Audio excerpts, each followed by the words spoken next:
Buenas noches. Buenas noches. Muchas gracias. Muchas gracias por venir.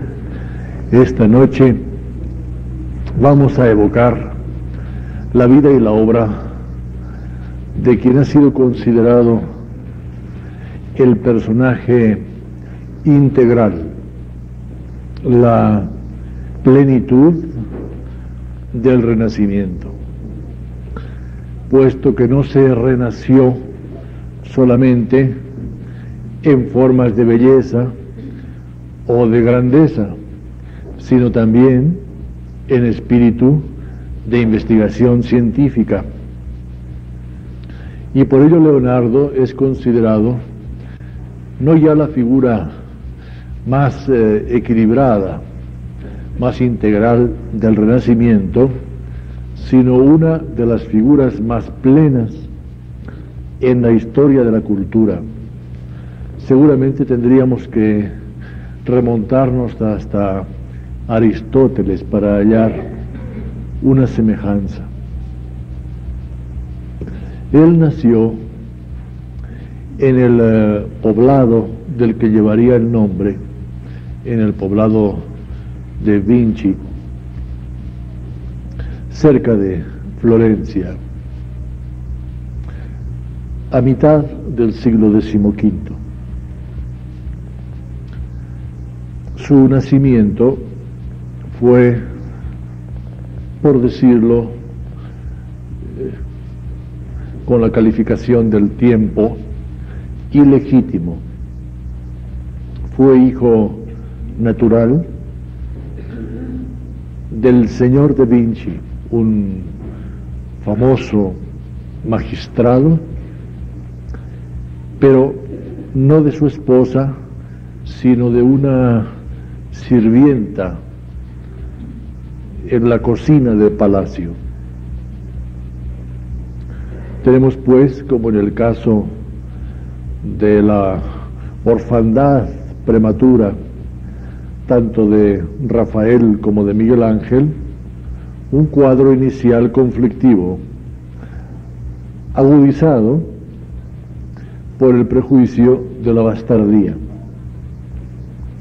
lo que para muchos otros constituiría supuesta justificación, pero más que suficiente, de una vida inútil o de manifestaciones negativas. Él demostró que lo que no había tenido por herencia se lo conquistaba por derecho propio. Está por escribir todavía una historia de los grandes bastardos, de todos esos seres que de una o de otra manera han brillado en diversas épocas y lugares, demostrando que no era el apellido, sino la identidad, su verdadera valía, y que han sabido remontar las situaciones más adversas hasta afirmar su personalidad e imprimir con ella un carácter a su tiempo y a su lugar. A pesar de ser hijo ilegítimo, durante más de 20 años fue el único hijo varón del señor da Vinci, y por ello seguramente durante su infancia y adolescencia fue tolerado en la casa.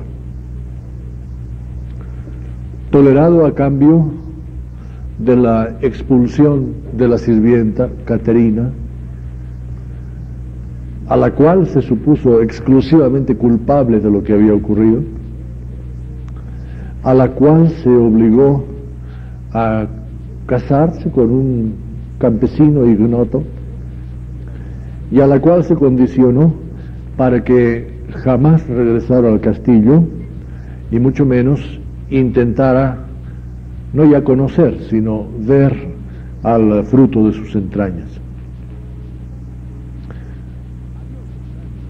Las sucesivas señoras da Vinci, parece que tuvo 5 esposas sucesivas, el señor Da Vinci, consideraron al pequeño varón ilegítimo como una incomodidad en la casa, el recuerdo de la infidelidad de una sirvienta y de la indiscutible debilidad humana del amo y señor. Las madrastras sucesivas no fueron adversas para la criatura, pero tuvieron con ella un trato tan intolerablemente filantrópico, sufrido, benévolo y virtuoso, que el bebé sintió desde el primer instante que tras ninguno de aquellos rostros estaba el auténtico materno. Cuna no tuvo prácticamente, fue criado por las otras sirvientas y lo tenían en un rincón de la cocina donde le habían improvisado pues una jaula, una jaulita.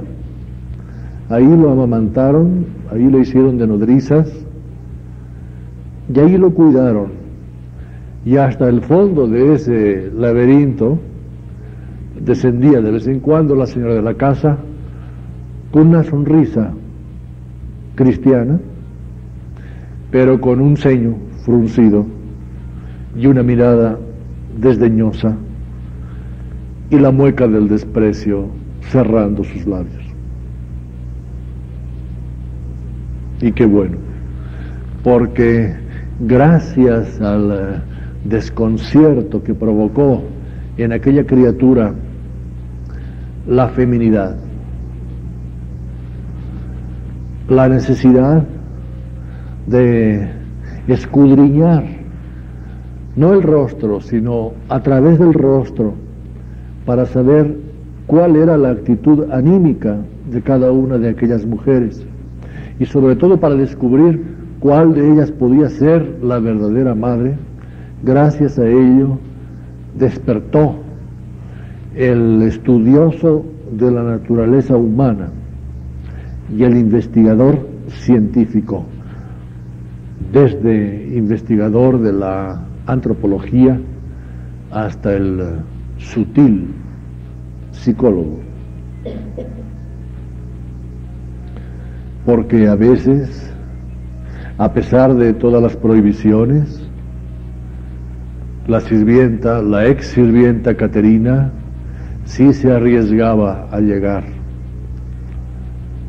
temerariamente hasta el exterior de la ventana de la cocina de palacio, y por ella asomaba el rostro, ansiosa de conocer a su hijito.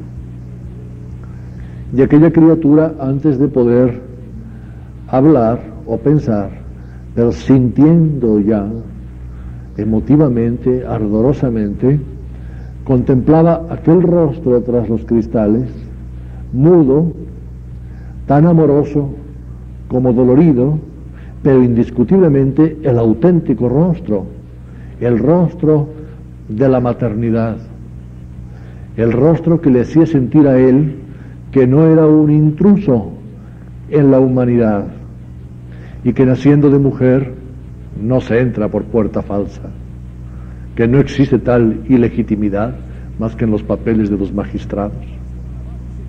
Pero ese rostro, siendo el más feliz de los que podía contemplar el pequeño Leonardo, era al propio tiempo el más triste, el más atroz.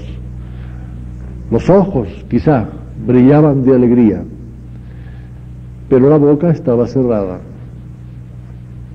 por la desilusión, por la desesperación. De ahí surgirá, de esa vivencia. Leonardo no es como Tiziano. Leonardo no inventa cosas, no tiene mañas ni tretas, sencillamente ve, investiga y nos da el fruto de su trabajo. Es de la desconcertada contemplación de aquellos rostros de donde surge la magnífica colección